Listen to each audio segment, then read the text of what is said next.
Hello friends, welcome to my channel hello शिक्षक।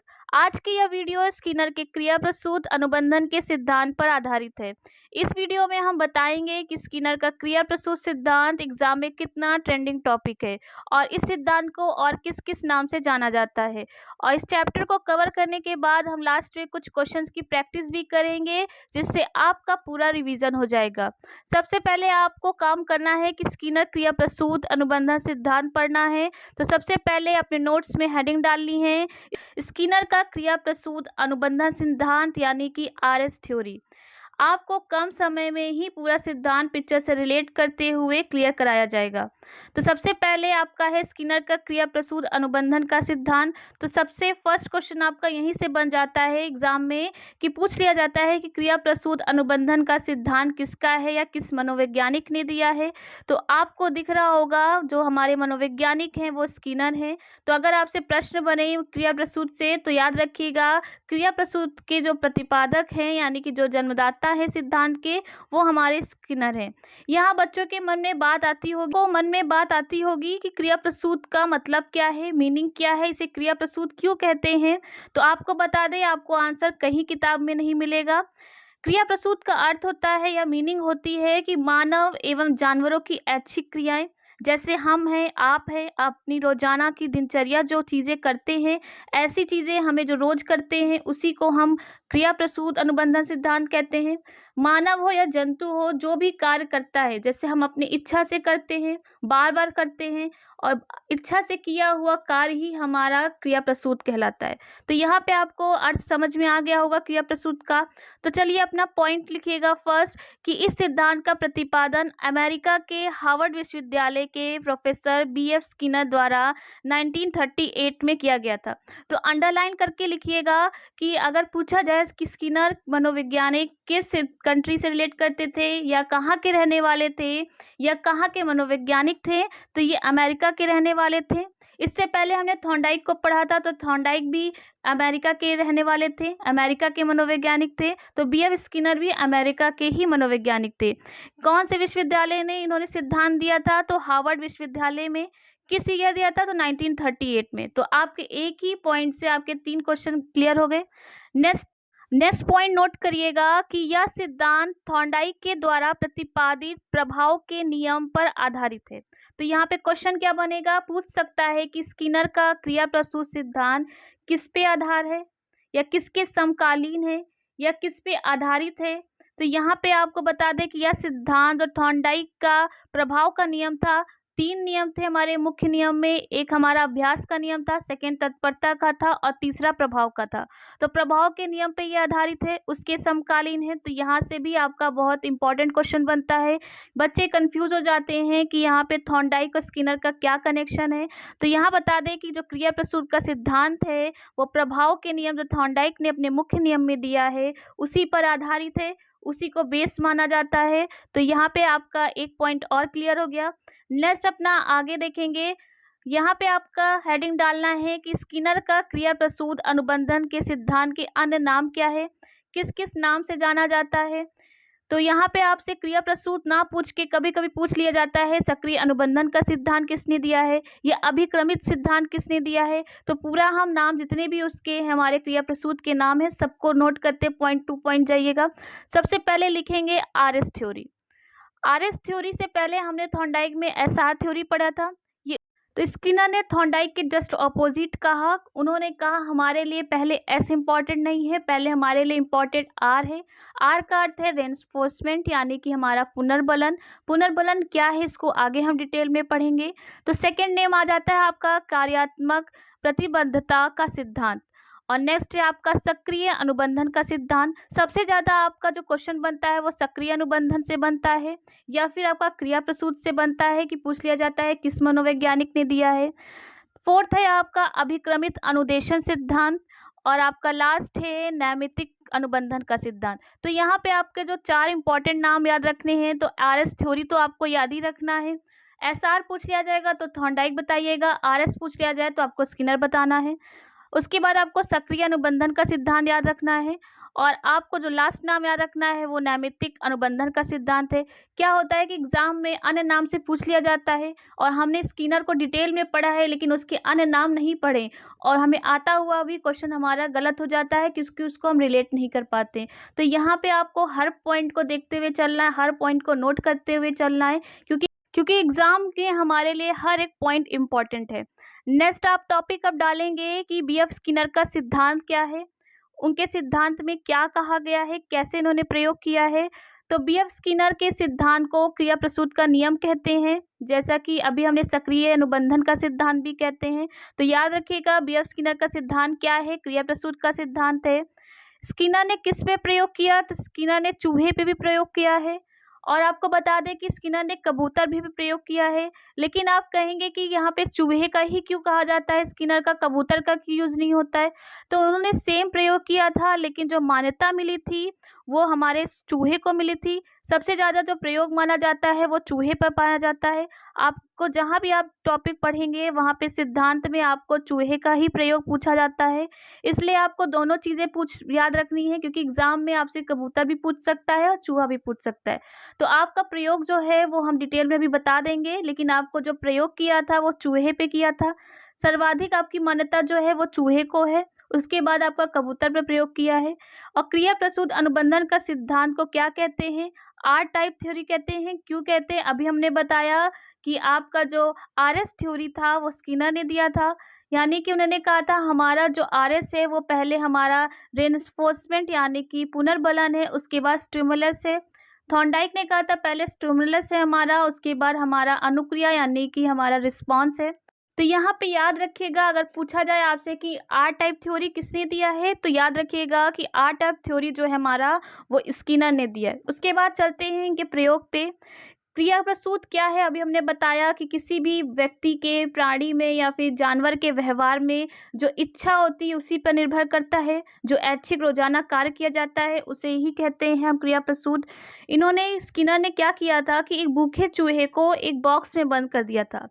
तो भूखा था चूहा, तो भूख से वो तड़प रहा था, तो चूहा अपने पिंजरे में जिस बॉक्स में बंद किया था उसमें इधर उधर उछलता रहा। उसी समय क्या हुआ, उसके उछलने से उसका जो पंजा था, एक पिंजरे में लीवर था, उस पे पड़ गया और भोजन के कुछ टुकड़े उसे प्राप्त हो गए। यानी कि जब उसका पंजा लीवर पे पड़ा तो जो खाने की वस्तु थी जो स्किनर ने रखा था उसका कुछ टुकड़ा उस पिंजरे में गिर गया, जिससे चूहा भूखा था। और ऐसा कई बार उछल कूद करने से लीवर के दबने से चूहे को भोजन प्राप्त होता रहा, यानी कि उसे मिलता रहा।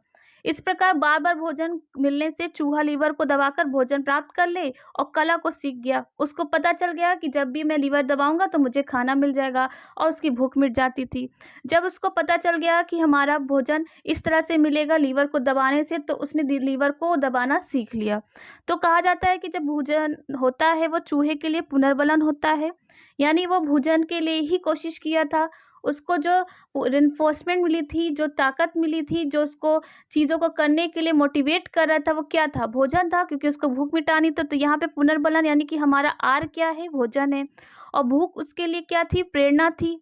अनुक्रिया कौन कर रहा था, चूहा कर रहा था। तो यहाँ पे स्टिमुलस कौन हुआ, चूहा हुआ। तो यहाँ पे आपको प्रयोग समझ में आ गया होगा।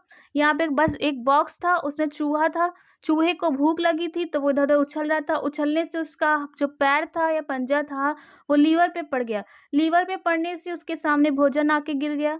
जब भोजन किया तो उसको बार बार, जब वो चीज़ें उसने बार बार रिपीट करी, गलती से जब उसका बार बार पैर लीवर पे गया तो देखा कि उसको बार बार भोजन मिल रहा है। तो वो समझ गया कि इस लीवर को ही दबाने से भोजन प्राप्त होगा। तो उसने उस लीवर को दबाना सीख लिया, यानी कि उसके पुनर्बलन आ गया। और पुनर्बलन ही हमारा आर होता है और स्टिमुलस हमारा एस होता है। तो यहाँ पे आर टाइप थ्योरी किसने दी है, बीएफ स्किनर ने दी है। इसी प्रकार उन्होंने कबूतर भी प्रयोग किया था, एक पिंजरे में बंद कर दिया, कुछ दाने रख दिए और लीवर रख दिया। जब कबूतर इधर उधर उड़ने लगा पिंजरे में तो गलती से उसका जो पंजा था वो लीवर पे पड़ा और उसके खाने के कुछ दाने उसके पिंजरे में आ गए, जिसे बार बार करने से उसके अंदर पुनर्बलन हो गया, यानी कि इन्फोर्समेंट हो गया। तो इसी को भी आर थ्योरी कहते हैं। तो यहाँ पे आपसे चूहा पूछा जाए या कबूतर पूछा जाए तो आपका आंसर किसके साथ जाएगा, स्किनर के साथ जाएगा। नेक्स्ट हम देखते हैं कि आपको हेडिंग डालनी है पुनर्बलन क्या है। उससे पहले बता दें तो चूहा था, अभी हमने बताया कि अनुक्रियाकर्ता यानी कि आपका स्टिमुलस कौन था, वो चूहा था। क्रिया किसने किया, कार्य किसने किया, उछलने का कार्य या लीवर को दबाने का अनुक्रियाकर्ता कौन था, वो हमारा चूहा था। चूहा किसके लिए कार्य कर रहा था, यानी उसका पुनर्बलन क्या था, रेनफोर्समेंट कौन था, उसका लक्ष्य क्या था, भोजन था। तो यहाँ पे पुनर्बलन का कार्य कौन कर रहा है, यानी कि आर का कार्य कौन कर रहा है, भोजन कर रहा है। तो यहाँ पे आपको बता दें कि आपसे पूछा भी जा सकता है कि आर एस थ्योरी क्या है, एस आर थ्योरी क्या है, उसमें आर क्या है या एस क्या है। तो याद रखिएगा, अगर स्किनर में पूछा जाए तो आर जो हमारा होता है वो रेनफोर्समेंट होता है, अगर थॉर्नडाइक में आर पूछा जाए तो वो रिस्पॉन्स होता है। स्टिमुलस हमारी थॉर्नडाइक में बिल्ली थी और इसमें हमारी जो स्किनर में है वो चूहा है या कबूतर है। अब आगे आपको हेडिंग डालनी है अपने नोट्स में पुनर्बलन। अब देखते हैं पुनर्बलन क्या होता है। तो आपसे पूछा जाता है कि स्किनर के सिद्धांत में सबसे महत्वपूर्ण क्या है, तो आपका आंसर जाएगा पुनर्बलन। या किससे ज़्यादा बल दिया है, या स्किनर ने अपने सिद्धांत में किस पर सबसे ज़्यादा बल दिया है या जोर दिया है, तो आपका आंसर किसके जाएगा, पुनर्बलन। तो यहाँ पुनर्बलन क्या होता है, कितनी तरह के होते हैं, तो पुनर्बलन हमारे दो तरह के होते हैं, एक सकारात्मक भी हो सकता है, एक नकारात्मक भी हो सकता है। जब हमारा रिजल्ट पॉजिटिव आएगा तो हमारा पुनर्बलन सकारात्मक होगा, जब हमारा रिजल्ट पहली बार में निगेटिव आएगा तो हमारा पुनर्बलन कैसा होगा, निगेटिव आएगा। तो यहाँ प्राणी को यदि सकारात्मक पुनर्बलन दिया जाता है तो प्राणी क्रिया को दोहराता है। जैसे अभी हमने देखा चूहे का प्रयोग, चूहे में क्या था, जब उसने फर्स्ट टाइम एक क्रिया किया, उसने लीवर पर पैर पड़ा तो उसको क्या मिल गया, खाना मिल गया। खाना मिलने से उसकी भूख मिट गई, क्या था, पॉजिटिव उसका रिजल्ट था। उसको पुनर्बलन कैसा था, पॉजिटिव था। तो उसने क्या किया, अपना कार्य को दोहराया। तो यहाँ पे यही कहा गया कि प्राणी को यदि सकारात्मक यानी पॉजिटिव पुनर्बलन दिया जाता है तो प्राणी कार्य को दोहराता है। अगर इसके स्थान पे उसका पैर लीवर पे अगर कुछ, मान लीजिए उसको कोई नुकसान करने वाली चीज होती या करंट होता और उसका पैर पड़ जाता और उसको चोट लग जाती, तो क्या वह कार्य को दोहराता, नहीं दोहराता। क्यों, उसका रिजल्ट निगेटिव था। उसको पता है अगर ये कार्य मैं दोबारा करूंगा तो मुझे दिक्कत होगी, मुझे प्रॉब्लम होगी, चोट लग सकती है, इसलिए वहां पे पुनर्बलन दोहराएगा नहीं। तो यहाँ पे पुनर्बलन कैसा है, एक पॉजिटिव है और एक निगेटिव है। तो पॉजिटिव पुनर्बलन में क्या होता है कि जब पुनर्बलन हमारा पॉजिटिव होता है, रिजल्ट हमारा हमारे फेवर में होता है, हमारे लिए पॉजिटिव होता है, यानी कि हमारे लक्ष्य की प्राप्ति के लिए होता है, तो हम क्या करते हैं, उस कार्य को बार बार करते हैं। जैसे अगर आपने एक बार परीक्षा में टॉप कर लिया है और आपको सब तारीफ कर रहे हैं और आपको थोड़ा सा खुद पे प्राउड फील होने लगा कि हाँ मैंने कुछ किया है, तो आपका पुनर्बलन कैसा है, पॉजिटिव है। आपको लगा कि अभी मैंने, अगर इस तरह से इतने मार्क्स से लोग मुझे इतना प्यार दे रहे हैं, अगर इंटर में जाकर हम इससे भी अच्छे मार्क्स ले आएंगे तो हो सकता है इससे बेहतर लोग मुझे माने या लोगों का प्यार इससे ज़्यादा मिले। तो यहाँ पे पॉजिटिव आपका पुनर्बलन हो रहा है। अगर इसी स्थान पे अगर आपको रिजल्ट में फेल हो जाते हैं, लोग आपको कुछ ताने मारने लगते हैं या तरह तरह की बात करने लगते हैं, तो आप और डिमोटिवेट हो जाएंगे। आपको लगेगा कि हम कुछ नहीं कर सकते हैं, हमें करना ही नहीं है, हम पढ़ाई ही नहीं कर पाएंगे, तो आप में अलग अलग निगेटिव थॉट्स आएंगे। तो ये क्या हो जाएगा, आपका पुनर्बलन मिल रहा है लेकिन कैसा, निगेटिव मिल रहा है, जो आपके फेवर में नहीं है। तो यहाँ याद रखिएगा, उन्होंने अपने सिद्धांत में सबसे ज्यादा महत्वपूर्ण स्थान किसे दिया है, पुनर्बलन को दिया है। अब आगे देखते हैं आपको कौन सी हेडिंग डालनी है कि पुनर्बलन का सिद्धांत किसने दिया है।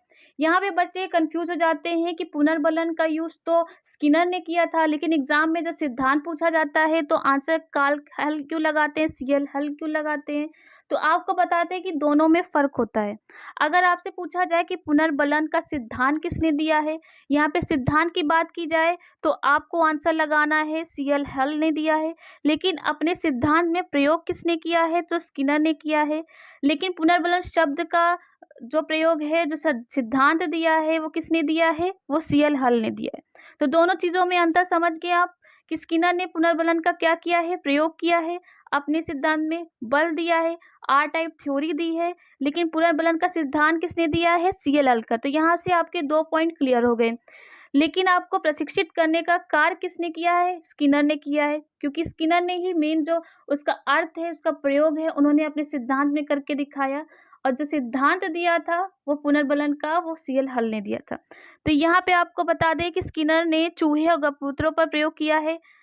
उसने चूहे को एक विशेष व्यवहार सीखने के लिए उनकी अनुक्रिया के पश्चात उन्हें एक विशेष पुनर्बलन देकर उन्हें निश्चित व्यवहार सीखने में सफलता प्राप्त की। यानी कि जब उन्हें पुनर्बलन मिला, उन्हें खाना मिलने लगा, तो एक अंदर उनके पुनर्बलन आ गया, रिइंफोर्समेंट आ गया कि इसी चीज़ को करने से कहीं ना कहीं हमारा पॉजिटिव रिजल्ट आ रहा है, हमारी भूख मिट रही है, तो वो चीज़ों को वो दोहराते रहे। नेक्स्ट आपको क्रिया प्रसूत को एक बार पिक्चर से भी क्लियर कर देते हैं कि जैसे आपको दो पिक्चर दिख रही होंगी, एक पिक्चर में आपका कबूतर होगा और एक आपका चूहा होगा। तो यहाँ पे देखिए कबूतर पेटिका है और यहाँ पे स्किनर बॉक्स है। तो स्किनर बॉक्स में क्या है, चूहा है और कबूतर पेटिका में कबूतर है। यहाँ पे देखेंगे तो यहाँ पे भोजन का हॉपर है, यहाँ पे कुंजी है। तो क्या करते हैं कि जब कबूतर अपना पंजा कुंजी पे या लीवर पे मारता है तो उसका जो भोजन का पात्र है उसमें दाने आ जाते हैं, वो खाना खा लेता है। वह क्रिया बार बार करता है, उसके अंदर पुनर्बलन होता है क्योंकि उसका पुनर्बलन कैसा है, पॉजिटिव है। उसी तरह आपका यहाँ पे देखिए लीवर है, पानी का पात्र है, फिर खाने का भी पात्र है और बिजली की छड़ें हैं। जब चूहा इधर उधर उछलता है और उसका हाथ लीवर पे पड़ता है तो उसके खाने के पात्र में खाना आ जाता है, वो खाना खा लेता है। इसी तरह वह क्रिया को बार बार दोहराता है क्योंकि उसका पॉजिटिव पुनर्बलन हो रहा है, इसलिए यह हमारा क्रिया प्रसूत का सिद्धांत कहलाता है। अब नेक्स्ट आपको क्या याद रखना है कि इन्होंने जो प्रयोग किया था, आपका यहाँ से क्वेश्चन बनता है कि स्किनर ने जो चूहे पे प्रयोग किया था, जिस बॉक्स में किया था, उस बॉक्स का क्या नाम है। तो देखते हैं, इन्होंने प्रयोग के लिए एक विशेष बॉक्स का प्रयोग किया है जिसे क्रिया प्रसूत अनुबंधन कक्ष नाम दिया, लेकिन बाद में स्किनर के शिष्यों ने इसे स्किनर के सम्मान में स्किनर बॉक्स नाम दे दिया। यानी कि जब स्किनर ने प्रयोग किया था तो चूहे के बॉक्स को उन्होंने कहा था कि यह क्रिया प्रसूत अनुबंधन कक्ष है, लेकिन जब स्किनर की मृत्यु हो गई, उन्होंने उनके जो शिष्य थे उन्होंने जब उस पर कार्य किया तो उन्होंने उस कक्ष का नाम बदल के क्या रख दिया, स्किनर बॉक्स। तो आपसे क्वेश्चन नहीं पूछा जाएगा कि जो आपका स्किनर का प्रयोग है चूहे का, और चूहे का जो बॉक्स होता है उस बॉक्स का क्या नाम है, या स्किनर बॉक्स क्या होता है। तो आपको बता दें कि जो स्किनर बॉक्स है उसी के अंदर चूहे को बंद करके प्रयोग किया गया था, और हमारा जो बॉक्स है उसका नाम क्या है, स्किनर बॉक्स है। तो यहाँ पे आपका एक और पॉइंट क्लियर हो गया। नेक्स्ट अब देखेंगे कि आपके जो इम्पोर्टेंट एक पॉइंट्स हैं जिनसे बार बार पूछा जाता है कि आपका जो प्रयोग है, प्रयोग में ऐसा क्या अर्थ है जिसका प्रयोग बच्चों को सिखाया जाता है, बच्चों को क्यों प्रयोग किया जाता है, ये शिक्षण में क्यों प्रयोग होता है। तो यहाँ पे इन पॉइंट्स को जल्दी जल्दी कवर करेंगे, फिर इससे रिलेटेड क्वेश्चंस की प्रैक्टिस भी करेंगे कि आपको कितना समझ में आया। तो सबसे पहला आपका है क्रिया प्रसूत अनुबंधन का शिक्षा में क्या महत्व है। तो यहाँ पे आपको हेडिंग डालती हैं कि क्रिया प्रसूत अनुबंधन का शिक्षा में महत्व। सबसे पहला आपका जो पॉइंट है कि इसका प्रयोग बालकों के शब्दों के भंडार में वृद्धि करने के लिए किया जाता है। बच्चों को जब पॉजिटिव पुनर्बलन मिलता है, बच्चों को जब अच्छा रुचि होता है, तो बच्चे क्या करते हैं, उनके अंदर जो प्रयोग होता है वो चीज़ों को वृद्धि करते, जल्दी जल्दी उनके अंदर चीज़ों का भंडारण होता है। तो यहाँ पे जो इसका प्रयोग होता है बालकों के अंदर शब्द भंडार में वृद्धि करने के लिए किया जाता है। शिक्षक एक सिद्धांत के द्वारा सीखे जाने वाले व्यवहार को स्वरूप प्रदान करता है व उद्दीपन पर नियंत्रण करके वांछित व्यवहार का सृजन करते हैं। यानी कि बच्चे को कैसे पुनर्बलन देना है, बच्चे के लिए क्या उपयोगी है, इसका ध्यान देते हुए बच्चे के अंदर ऐसा पुनर्बलन विकसित करते हैं, यानी कि ऐसा उद्दीपन पर नियंत्रण करके वांछित व्यवहार का क्रिएट करते हैं, ऐसा वातावरण बताते हैं जिससे बच्चा अच्छे से सीख सके। नेक्स्ट है आपका इस सिद्धांत में सीखी जाने वाली क्रिया को छोटे छोटे पदों में विभाजित किया जाता है। शिक्षा इस विधि का प्रयोग करके सीखने में गति और सफलता दोनों मिलती है। जब कार्य को आप छोटे छोटे पदों में बांट देंगे, जब धीरे धीरे आप पुनर्बलन के साथ कार्य को करेंगे तो आप इस विधि की तरह सीखने में गति और सफलता दोनों मिलेगी। समय लगेगा लेकिन आप क्या करेंगे, चीज़ों को बार बार करने से आपके अंदर गति भी आ जाएगी और आप एक समय आएगा आप सफल भी हो जाएंगे। नेक्स्ट क्या है, स्किनर का मत है जब भी कार्य में सफलता मिलती है तो संतोष प्राप्त होता है। यह संतोष क्रिया को बल प्रदान करता है। यानी कि जब आप कोई कार्य करते हैं, मेहनत करते हैं, जैसे चूहे ने मेहनत किया, उसके बाद उसको भोजन मिला, उसकी भूख मिट गई, तो उसने क्या किया, उसको संतोष हो गया, उसका खाना खा के उसका पेट भर गया। तो क्रिया कैसा था, उसको बल प्रदान किया कि अगर नेक्स्ट टाइम उसको भूख लगेगा तो फिर से लीवर दबाएगा और खाना ले लेगा। उसी तरह जब बच्चा कोई क्लास में कार्य करता है और कार्य करने में वह सफल हो जाता है तो उसके अंदर पुनर्बलन का व्यवहार आ जाता है, यानी कि इन्फोर्समेंट हो जाता है और उसे संतोष हो जाता है कि कार्य कैसे करना है और मेरे जो कार्य की मेहनत है वो सफल हो गई। तो जो हमारी क्रिया को बल देता है वो हमारा पुनर्बलन देता है। नेक्स्ट आपका जो लास्ट पॉइंट है, इस पुनर्बलन यानी कि रीइंफोर्समेंट का वो बल देता है और आधिकारिक अभ्यास द्वारा क्रिया को बल मिलता है। यानी यानी किसी भी कार्य को करने के लिए सबसे ज़्यादा जो हमें बल मिलता है वो पुनर्बलन से मिलता है, यानी रेनफोर्समेंट से मिलता है। अगर हमारे अंदर पुनर्बलन नहीं होगा तो हम किसी भी कार्य को दोहराने के इच्छुक नहीं होंगे। हम अपनी इच्छा से रोज़ाना वह कार्य नहीं करेंगे। इसी को हम क्रिया प्रसूत भी कहते हैं। इसीलिए बच्चों के शिक्षण में, उनके स्कूल में महत्वपूर्ण प्रयोग हो जाता है कि बच्चा जब बार-बार कोशिश करेगा, जब उसका रिज़ल्ट पॉज़िटिव आएगा, उसको कार्य करने में रुचि आएगी, तो कहीं न कहीं उसके अंदर पुनर्बलन होगा और कार्य को करने में वह सफल होगा। तो ये थी हमारे कुछ ऐसे पॉइंट जो बच्चों के शिक्षण से रिलेटेड पूछ लिया जाता है, आपके पेडागोजी में पूछ लिया जाता है कि स्किनर का प्रयोग क्यों करते हैं कक्षा, या ऐसा क्या है प्रयोग है कि बच्चों के अंदर पॉजिटिव रेनफोर्समेंट आता है, बच्चों को कार्य करने के लिए प्रेरित करता है। तो आपको ये सब याद रखना है। अब आते हैं क्वेश्चन की प्रैक्टिस करने। क्योंकि आपका जो टॉपिक था स्किनर में, आपका जो जितना भी आपके क्वेश्चंस बनते हैं उन सभी टॉपिक को हमने कवर कर लिया, पिक्चर से आपको समझा दिया, ताकि आप चीज़ों को रटे नहीं, उसको आप समझें, ताकि आपको एग्ज़ाम तक याद रखना है, आप उसको प्रैक्टिस करनी है। चीज़ों को देख कर ही आपकी चीज़ें जो पढ़ा है वो रिकॉल हो जाए, क्योंकि आप जितना उसको रटेंगे तो 2, 3, 4 दिन आपको याद रहेगा। फिर एक समय आएगा एग्ज़ाम से पहले आपको फिर से दोबारा से आपको डिटेल में पढ़ना पड़ेगा। इससे बेहतर है कि आप चीज़ों को समझ के पढ़ें तो आपको याद रहेगा। तो आपका पहला क्वेश्चन यह है कि क्रिया प्रसूत अनुबंधन के जनक कौन है? तो हमें पता है क्रिया प्रसूत अनुबंधन के जनक जिन्होंने चूहे पे प्रयोग किया वो हमारे स्किनर है, यानी कि ऑप्शन डी आपका सही होगा। नेक्स्ट क्वेश्चन सेकंड है, स्किनर ने किस पे प्रयोग किया? तो यहाँ पे कुत्ते पर किया, चिंपैंजी पर किया, बंदर पे किया या चूहे कबूतर पे किया? तो कुत्ते पे अभी पढ़ेंगे भी आगे कि पावलोव ने किया था, चिंपैंजी को भी आगे हम पढ़ेंगे कि कोहलन ने किया था, बंदर पे किसी ने नहीं किया था, उसके बाद चूहे व कबूतर पे जो किया था वो स्किनर ने किया था, इसलिए ऑप्शन डी यहाँ पे सही हो जाएगा। नेक्स्ट आपका थर्ड क्वेश्चन है, सीखने की प्रक्रिया में क्या होता है? व्यवहार में परिवर्तन होता है, अनुभव होता है, अभ्यास होता है या सभी होता है? जब भी हम कुछ सीखते हैं, यानी कि अधिगम जो हमारी लर्निंग होती है उसमें हमारे व्यवहार में भी परिवर्तन होता है, हमारी चीज़ों में अनुभव जो हो वो भी बदलता है, नई नई चीज़ों का अनुभव करते हैं, अभ्यास भी करते हैं, इसलिए हमारा जो सीखने की प्रक्रिया में होता है ये सभी होते हैं, इसलिए ऑप्शन डी आपका सही हो जाएगा। नेक्स्ट क्वेश्चन 4 है, क्रियात्मक अनुबंधन का सिद्धांत किसकी देन माना जाता है? तो क्रियात्मक अनुबंधन का सिद्धांत या क्रिया प्रसूत का सिद्धांत होता है वो हमारे स्किनर का है, इसलिए ऑप्शन बी आपका यहाँ पे सही हो जाएगा। नेक्स्ट आपका क्वेश्चन नंबर 5 पे, आरएस थ्योरी का अधिगम सिद्धांत किसने दिया है? रेन्फोर्समेंट या स्टिमुलस का आपका सिद्धांत किसने दिया है, या आर टाइप थ्योरी किसने दिया है? तो आपका स्किनर ने दिया है। आपके लिए क्वेश्चन है कि एसआर थ्योरी किसने दिया है? कमेंट बॉक्स में जरूर बताइएगा। नेक्स्ट क्वेश्चन नंबर 6 है आपका, स्किनर के अधिगम सिद्धांत के उपनाम क्या है? तो हमने आपको सभी उपनाम बता दिए हैं। तो यहाँ सक्रिय अनुबंधन भी है, नैमित्तिक अनुबंधन भी है, ऑपरेंट कंडीशनिंग थ्योरी भी है, इसलिए आपका जो राइट आंसर जाएगा वो डी के साथ जाएगा, यानी कि आपका ऑप्शन सभी हो जाएगा। नेक्स्ट क्वेश्चन नंबर 7 है, क्रिया प्रसूत साहचर्य मुख्यतः किसकी भूमिका पर बल देता है? अधिगम सामग्री पर या शिक्षक पर या पुनर्बलन पर या वातावरण पर? तो हमने बताया कि स्किनर ने सबसे महत्वपूर्ण अपना स्थान जो अपने सिद्धांत में दिया है वो पुनर्बलन का दिया है, इसलिए आपका जो राइट आंसर जाएगा वो ऑप्शन नंबर सी पुनर्बलन। नेक्स्ट क्वेश्चन नंबर 8 है आपका, किसके अनुसार प्रेरणा सीखने के लिए राजमार्ग है? कभी कभी आपकी प्रेरणा से यानी अधिगम से रिलेटेड एक डेफिनेशन भी पूछ लिया जाती है कि अधिगम या प्रेरणा सीखने के लिए राजमार्ग है। तो याद रखिएगा, अगर राजमार्ग वर्ड आता है और आपका डेफिनेशन भी पूछ लिया जाता है तो ये डेफिनेशन हमारी स्किनर की है, इसलिए राइट ऑप्शन आपका फर्स्ट होगा। नेक्स्ट क्वेश्चन नंबर 9 है, स्किनर ने किस मनोवैज्ञानिक के एहसास सिद्ध को आरएस में परिवर्तन किया? तो अभी हमने ऊपर आपसे क्वेश्चन भी किया था, तो एहसास सिद्धांत किसने दिया था? वो दिया था थॉर्नडाइक ने। और आरएस थ्योरी किसने दिया था? आर टाइप किसे दिया था? तो स्किनर ने दिया था। थॉर्नडाइक के किस नियम पर आधारित था? तो थॉर्नडाइक के प्रभाव के नियम पर आधारित था। तो यहाँ पे आपसे पूछा गया कि स्किनर ने किस मनोवैज्ञानिक के सिद्धांत का परिवर्तन किया, तो आपका राइट आंसर जाएगा थॉर्नडाइक के साथ, यानी कि ऑप्शन बी आपका यहाँ सही हो जाएगा। नेक्स्ट आपका आज का लास्ट क्वेश्चन है, क्रिया प्रसूत अनुबंधन के सिद्धांत का शिक्षक के लिए निम्नलिखित में से निहितार्थ है?